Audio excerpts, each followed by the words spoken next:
Well, a very warm welcome to this first China Business Forum. It's a very great occasion for us to have this as a new part of the London Business School's life, and I look forward to for it being a permanent part as the links between China and the UK increase still further. I should start with an apology that I'm not speaking in Mandarin.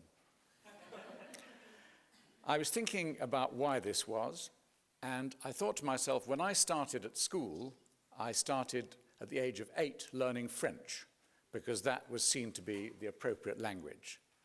My granddaughter, who will be 8 next year, will start learning Mandarin. There you are.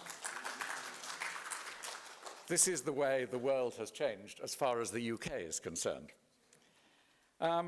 This has obviously been an important week in China itself, and as well as here in the UK. It's not just this forum, but we also had the CEIBS Chungwei Europe Forum earlier in the week.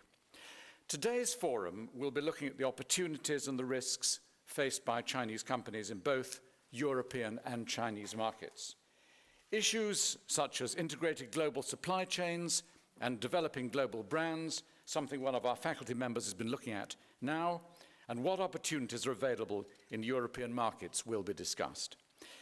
In today's global markets, of course, nothing operates really anymore in isolation. If we look at the impact of Greece, a relatively small country within Europe, it has worldwide implications for everybody. And of course, if I may say so, we are also looking for a further contribution from China. Those of you who have been following the news in the UK will know that we have a problem with ash trees. Okay. There's a disease which affects the ash trees here in the United Kingdom. We are looking, as I understand it, to China to find a resistant strain of tree to enable us to continue to have ash trees here in the UK. So that is a further implication of global trade. As far as the school is concerned, we have many links with China, and these have grown over the years. We have, of course, our student exchange program and have for many, many years. Students from here have been visiting China on assignment since 2006, and particularly focusing on Beijing and Shanghai, and I'm sure there will be more cities involved in the future. Our Asia and China clubs are two of the largest and most active student clubs on campus, with more than 2,200 members, and are committed to building our links with the region. And from this year, our global business experience involves a group of students going as part of a program to different parts of the world, 5 different parts of the world. This year, as it happens, we're going to Hong Kong, but we know that we will be involved in China or Hong Kong as one of the 5 groups that goes every year. And last year, I and a number of colleagues, faculty colleagues, traveled to China to discuss things with business leaders there, and we feel that we have a much better understanding as a result of that, and we're very pleased to feel that the trade in ideas is two-way. There is no supposition here that we have the monopoly of knowledge. We are very interested and eager to learn from what is going on in China. And in that sense, therefore, our research also reflects the fact that we are increasingly taking examples from China itself. My colleague, Professor Don Seol, in 2005, had an important book when he called Made in China. That was one of the first elements that we've had here in discussing Chinese ideas, when he was looking at people who started businesses in China. And my colleague now, Professor Nirmala Kumar, is he's well advanced in his new book, which is about brands in China, and looking at how brands have developed in China, and this is going to be published in May next year.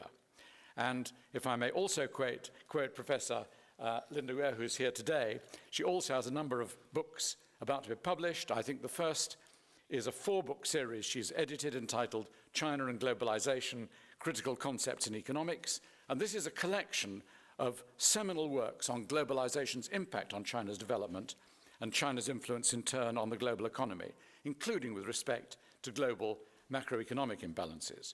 The second is about China's growth, the making of economic superpower, and this is to be published in April 2013.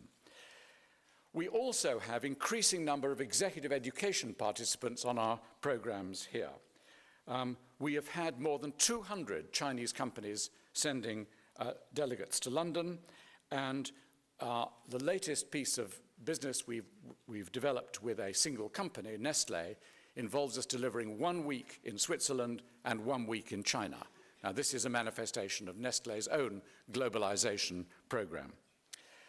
In short, then, I wanted to give you some examples of the fact that we don't just talk about the importance of our links with China, but we are doing things in a very, very active way at every level, intellectual, student, and faculty.